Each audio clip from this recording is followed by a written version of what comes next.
அண்ணே, தங்கச்சி காய்ச்சல் இருந்ததுக்கும் கார் உடைஞ்சதுக்கும் ஒரு காலேஜ் ஸ்டூடெண்ட் தானே காரணம்.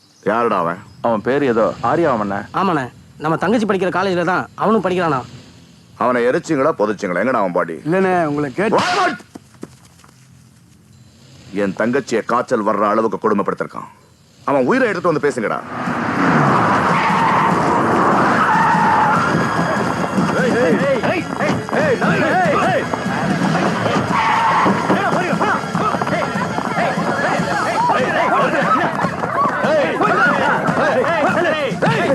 இதானே ஆரியா? நான் இல்ல சொல்றா. டேய், எவன் ஆரியா? ஆரியா? ஆரியா தான். எங்கடா இருக்காம?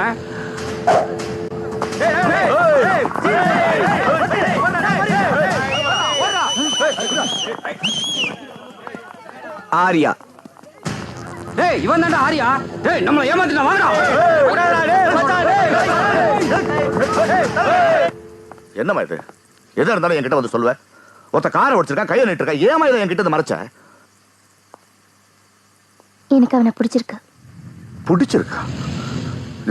அவனை போட சொல்லிட்டேனமா.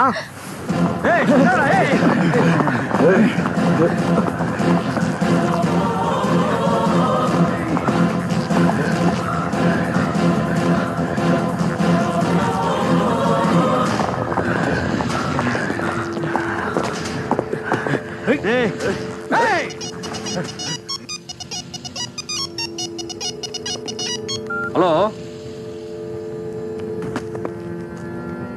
ஓகேண்ணே. அப்படியாண்ணே? சரிங்கண்ணே.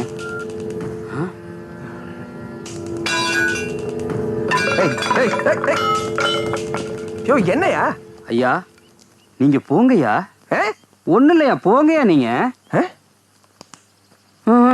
வேணாயா, போங்க.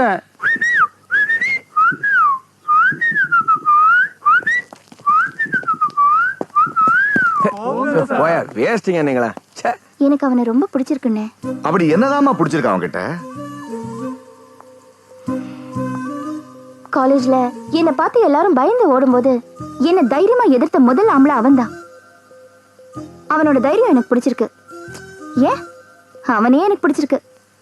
நான் ஒருத்தன் கூட அடங்கி போய் வாழ முடியும்னா அது அவனோட மட்டும்தான். அண்ணே, நான் ஆசைப்பட்டு எதை கேட்டாலும் வாங்கி தருவியே. அவனை கல்யாணம் பண்ணிக்கணும்னு ஆசைப்படுறேன். வாங்கி கொடு. அவனை கொன்னு போடுனா பொட்டுன்னு போட்டுருவாமா. நானே இப்படி மாப்பிள்ளை கேட்கறதெல்லாம் எனக்கு எப்படின்னு தெரியாது. அது எப்படி? சரி சரி, நீ போ, நான் பாத்துக்கிறேன். நீ போ. ஒரே குழப்பமா இருக்கடா. என்னடா பண்றது இப்போ? இப்போ தங்கச்சி டாக்டர் மாப்பிள்ளை தான் கல்யாணம் பண்ணிக்கிறேன்னு சொல்றான். அவரு படிச்சவரு, நாம கை நாட்டு, நம்ம போய் பேசினா சரியா வராது. அதனால டாக்டர் மாப்பிள்ளை ரேஞ்சுக்கு அவரோட பேசுறதுக்கு நல்லா படிச்சவரை யாரும் அனுப்பலாம்டா. அண்ணே, நம்ம கவர்னர் அனுப்பலானே.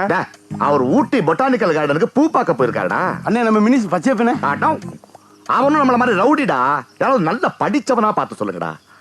அண்ணே, உங்களை அடிக்கடி ஒருத்தர் பார்க்க வருவார்ல, கோட்டு சூட்டெல்லாம் போட்டுக்கிட்டு. கோட்டு சூட்டு போட்டு யாருடா? அதானா அந்த வெள்ள அம்பாசிடர் கார்ல மேல ஒரு கொண்டையில இருந்து ஒய்யா ஒய்யான்னு சத்தம் போட்டுக்கிட்டு அந்த சிவப்பு கலர் பல்பு கூட பகல்லையே சுத்திட்டு வருமா, அவரை சொல்றானே. ஆட நம்ம கலெக்டர். ஆமாண்ணே. டேய், நீ எவ்வளவு படிச்சிருக்க? நான் 8th வகுப்பு பாஸ்னே. அதான பார்த்தேன். படிச்சவன்டா. சூப்பர் ஐடியா கொடுத்தான். தேங்க்ஸ். டேய், கலெக்டருக்கு ஃபோன் பண்ணடா. Okay Kasi, okay. Driver medical college கொண்டு போய்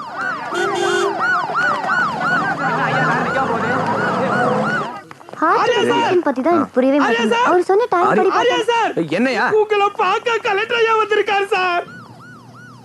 சார், உங்களை மாதிரி ஒரு பெரிய ஆள் என்ன பார்க்க வராங்கன்னு யோசிக்கும் போது எனக்கு கொஞ்சம் பெருமையா இருக்கு சார். என்ன சார் விஷயம்? ஒரு சாதாரண மிடில் கிளாஸ் ஃபேமிலியில பிறந்த உனக்கு ஒரு மிகப்பெரிய அதிர்ஷ்டம் காத்துட்டு இருக்கு. அப்படியா? என்ன சார்? காசியோட ஒரே தங்கச்சி உன்னை கல்யாணம் பண்ணிக்கணும்னு ஆசைப்படுறான். சார், காசி யாரு சார்? காசி யாரா? இந்த சிட்டிலே ஒரு பெரிய தாதா. போலீஸ்ல இருந்து பாலிட்டிஷியன்ஸ் வரைக்கும் எல்லாரையும் அவன் கைக்குள்ள வச்சிருக்கான். அவன் நினைச்சா என்ன வேணாலும் பண்ணலாம். ஐயா லெஃப்ட். சார், உங்களுக்கு என்ன பண்ணாரு? எங்கேயோ நார்த் இந்தியால ரொட்டியும் பாலும் சாப்பிட்டு இருந்த என்ன ஒரே ஒரு phone call, just phone call போட்டு என் சொந்த ஊருக்கு டிரான்ஸ்ஃபர் வாங்கி கொடுத்துட்டான்.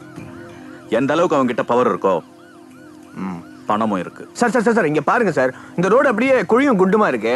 கார்பரேஷன்காரங்க குழி தோண்ட அதை மூடவே மாட்டேங்கிறாங்க. பெரிய பிரச்சனையா இருக்கு. என்ன சார் பண்ணலாம்?